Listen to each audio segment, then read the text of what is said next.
2026-এ যদি আপনি এই রেজলিউশনটা রাখেন যে আপনি এমন ভাবে চলবেন, আপনি এমন এমন পরিকল্পনায় চলবেন যে আপনার টক্সিক রিলেশনশিপকে আপনার লাইফ থেকে ওমিট করে দেবেন। আর I can give you surety, যদি এই পরিকল্পনাটা আপনার থেকে থাকে যে আপনার টক্সিক রিলেশনশিপগুলিকে আপনি জীবন চক্র থেকে বের করে নিয়ে আসবেন, আমি আপনাকে দায়িত্ব নিয়ে বলছি সেটা 2026-এ গিয়ে সম্ভব। 2026-এ অবশ্যই কিছু পরিকল্পনা করুন, আর এই পরিকল্পনা করাটা কিন্তু দরকার। 2026-এ যত তাড়াতাড়ি পরিকল্পনা করতে পারবেন, যত তাড়াতাড়ি একটা প্ল্যানিং করতে পারবেন, আপনার প্রোগ্রেসের মাত্রাটা ততটাই বৃদ্ধিপ্রাপ্ত হবে।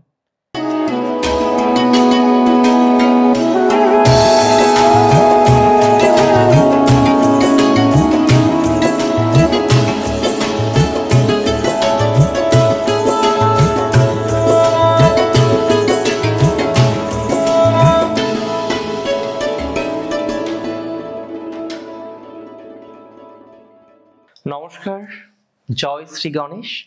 স্বাগতম আপনাদের প্রত্যেককে আজকের বিশেষ পর্বের অনুষ্ঠানে। আলোচনা করব যে নক্ষত্রটিকে নিয়ে, সেটি হলো হস্তা। কন্যা রাশির জাতক জাতিকাদের যাদের নক্ষত্র হস্তা, তাদের 2026-এর প্ল্যান বা পরিকল্পনা, তাদের 2026-এর রেজলিউশন, তারা 2026-এ ঠিক কিভাবে চললে তাদের জীবনের প্রসপ্যারিটি, তাদের জীবনের গ্রোথ আরো আরো আরো বেশি বাড়তে পারে। জানতে হবে, এটা জানতে হবে এবং খুব ডিটেলসে জানার চেষ্টা করতে হবে।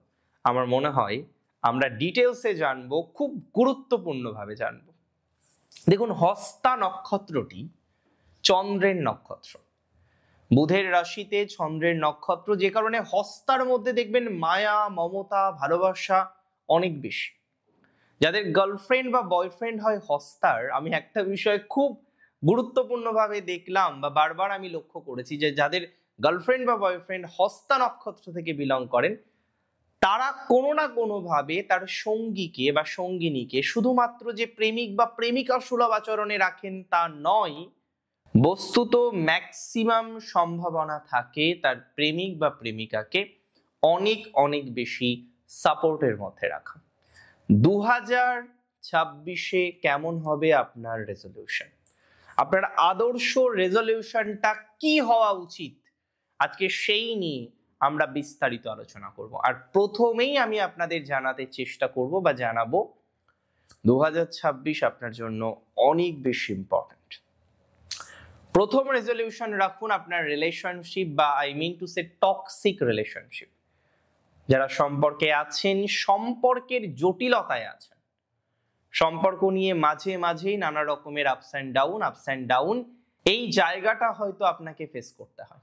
বারবার সম্পর্কের জটিলতায় হয়তো আপনি পড়ে যান, বারবার সম্পর্ক নিয়ে আপনার মনের মধ্যে নানা রকমের কঠিন কঠিন কঠিন পরিস্থিতি তৈরি হয়। I can give you surety, আমি আপনাকে দায়িত্ব নিয়ে বলছি, 2026-এ যদি আপনি এই রেজলিউশনটা রাখেন যে আপনি এমন ভাবে চলবেন, আপনি এমন এমন পরিকল্পনায় চলবেন যে আপনার টক্সিক রিলেশনশিপকে আপনার লাইফ থেকে ওমিট করে দেবেন। আর I can give you surety, যদি এই পরিকল্পনাটা আপনার থেকে থাকে যে আপনার টক্সিক রিলেশনশিপগুলিকে আপনি জীবন চক্র থেকে বের করে নিয়ে আসবেন, আমি আপনাকে দায়িত্ব নিয়ে বলছি সেটা 2026-এ গিয়ে সম্ভব। 26-এ গিয়ে আপনার এই পরিকল্পনা বাস্তবায়িত হবে। নাম্বার 2 যে রেজলিউশন রাখতে বলবো সেটা হলো আপনার হাতের কাজের দক্ষতা। দেখুন, দিন শেষে সবাই চাকরি করে না, দিন শেষে সবাই সেম প্রফেশনে নেই, দিন শেষে সবাই একই রকম প্রফেশনকে কন্টিনিউ করতে পারে না কিন্তু। তাহলে যারা যারা বারবার ভাবছেন যে না, এত স্ট্রাগল, এত প্রবলেম, এত সমস্যা, পারছেন না কোনো একটা কাজ করতে, হয়তো আপনার পরিবারের সাপোর্টও আছে, বাট আপনাকে তো স্টার্ট করতে হবে, আপনাকে তো এগোতে হবে, ফাইনালি আপনাকেই তো করতে হবে, বাট আপনি করতে পারছেন না। আমি আপনাকে দায়িত্ব নিয়ে একটাই কথা বলবো, যে আপনি 2026-এ অবশ্যই কিছু শুরু করুন, আর এই শুরু করাটা কিন্তু দরকার। 2026-এ অবশ্যই কিছু পরিকল্পনা করুন, আর এই পরিকল্পনা করাটা কিন্তু দরকার। 2026-এ যত তাড়াতাড়ি পরিকল্পনা করতে পারবেন, যত তাড়াতাড়ি একটা প্ল্যানিং করতে পারবেন, আপনার প্রোগ্রেসের মাত্রাটা ততটাই বৃদ্ধিপ্রাপ্ত হবে। যত তাড়াতাড়ি একটা ডিসিশন নিতে পারবেন, আপনার প্রোগ্রেস ততটাই বাড়বে। So decision is yours, choice is yours. সিদ্ধান্ত আপনার, পরিকল্পনা আপনার, বাস্তবায়িত করতে হবে তাও আপনাকে। আর আমি মনে করি যদি পরিকল্পনা ঠিক থাকে, ভালো কিছু আসতে বাধ্য। যদি পরিকল্পনা ঠিক থাকে, ভালো কিছু ফলাফল আসতে বাধ্য। That's for very very very very very sure. 2026-এ আরেকটি রেজলিউশন অ্যাড করুন, সেটি হলো আপনার বন্ধু ভাগ্য। হস্তার বন্ধুর সংখ্যা কম, তাই তো হস্তার অনেকেই বলেন যে দাদা আমার বেস্ট ফ্রেন্ড হচ্ছে আমার মা, সে তার মায়ের সাথে সবকিছুই অলমোস্ট শেয়ার করেন, এবং মা এমন একজন বন্ধু হস্তার যাকে শেয়ার করে হস্তার কোনোদিন লস হয়নি আজ পর্যন্ত।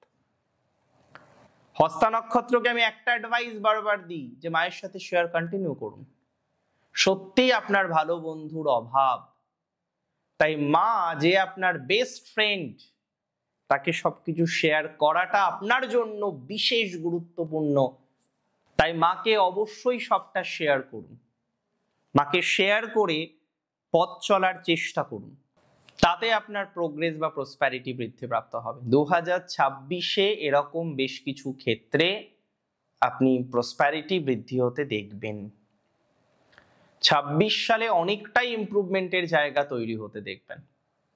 পারিবারিক থেকে শুরু করে অন্যান্য নানান বিষয়ে আপনার অগ্রগতির জায়গা তৈরি করতে পারবেন বলে আমি বিশ্বাস করছি।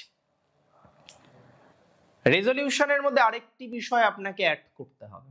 কি বিষয়? যাদের কোনো লাইবিলিটিস এসছে, কেউ হয়তো লোন নিয়েছেন, কেউ হয়তো অন্য রকমের কোনো একটা পরিকল্পনা করেছেন, এবং যে কারণে আপনার জীবনচক্রে হয়তো কিছু লাইবিলিটিস এসেছে। তো যাদের লাইবিলিটিস রয়েছে, যারা লাইবিলিটিসের মধ্যে দিয়েই জীবনচক্র কন্টিনিউ করছেন, lots of liabilities that you have, সেই লাইবিলিটিস থেকে বেরোনোর জন্য প্রপার রেজলিউশন আপনাকে নির্মাণ করতে হবে। আর আমি মনে করি যত প্রপার আপনার রেজলিউশন হবে, তত ডেভেলপমেন্ট আপনার লাইফেও হবে। যত প্রপার আপনার রেজলিউশন হবে, অগ্রগতির মাত্রাটাও ততটাই বাড়বে। সেইভাবে আমরা ভাবি না, সমস্যা কোথায়? সেইভাবে আমরা পরিকল্পনা করি না, সমস্যা কোথায়? আমি মনে করি পরিকল্পনাটাকে বাস্তবায়িত করার দরকার রয়েছে। পরিকল্পনাকে বাস্তবায়িত করুন, আমার মনে হয় সেটি আপনার জন্য অনেক অনেক অনেক বেটার ফলাফল প্রোভাইড করতে পারে। 2026-এ রেজলিউশনের মধ্যে অ্যাড করতে হবে পারিবারিক সম্পর্কের জায়গাটা। অনেকের পরিবারের সম্পর্কের জায়গাটা ভালো নেই। অনেকেই বারবার লক্ষ্য করেছেন যে পরিবারের মানুষদের সাথে সম্পর্ক নিয়ন্ত্রণ করতে গিয়ে আপনাকে নানা রকমের প্রবলেমের মধ্যে পড়তে হয়। 2026-এ এই জায়গাটা আপনাকে মেনটেন করতে হবে। যদি এই জায়গাটা 2026-এ মেনটেন করতে পারেন, তো আরো বেশি ভালো থাকবেন। আর এই জায়গাটা যদি 2026-এও মেনটেন করতে না পারেন, তাহলে প্রবলেম। প্রথম থেকে পরিকল্পনার মধ্যে রাখুন যে 2026-এ এই জায়গাগুলিকে আপনি মেনটেন করবেন। আমি আপনাকে দায়িত্ব নিয়ে বলছি, যদি পরিকল্পনাটা সঠিক হয়, পজিটিভিটির মাত্রাটাও কিন্তু অনেকটাই বৃদ্ধিপ্রাপ্ত হবে। That's for very very very sure. পরিকল্পনাটাকে পারফেক্ট করুন, পরিকল্পনাটাকে আরো বেশি স্ট্রং করার চেষ্টা করুন। 2026 বেটার ফলাফলই দেবে। Take my surety and take my assurity. যারা আর্টিস্ট আছেন না হস্তার মধ্যে, একটু অ্যাক্টিভ হন 2026-এ। প্রথম থেকে পরিকল্পনাটা করুন। দূরে যাওয়ার ক্ষেত্রে অ্যাক্টিভনেসকে বাড়ান। হোম সিকনেসের মাত্রাটাকে পরিত্যাগ করুন। হোম সিকনেসকে গুরুত্ব দেবেন না। অনেকে হোম সিকনেসকে প্রচুর পরিমাণে গুরুত্ব দেন, এটা গুরুত্ব দেওয়া যাবে না, এটা গুরুত্ব রহিত। গুরুত্ব দিলেই বিপদ। দূরে থাকলে সমস্যা হয় আমি বুঝি, অনেকের হয়, কিন্তু তার মানে এই নয় যে দূরে থাকবেন না। কাজের প্রয়োজনে, অন্যান্য নানা প্রয়োজনে আমাদের দূরে থাকতে হয়, and we have to accept that. আমাদের সেটাকে অ্যাকসেপ্টও করতে হবে। দিন শেষে ভালো থাকুন আপনি, সুস্থ থাকুন আপনি। শেষ করছি আমি এখানে। জয় শ্রী গণেশ।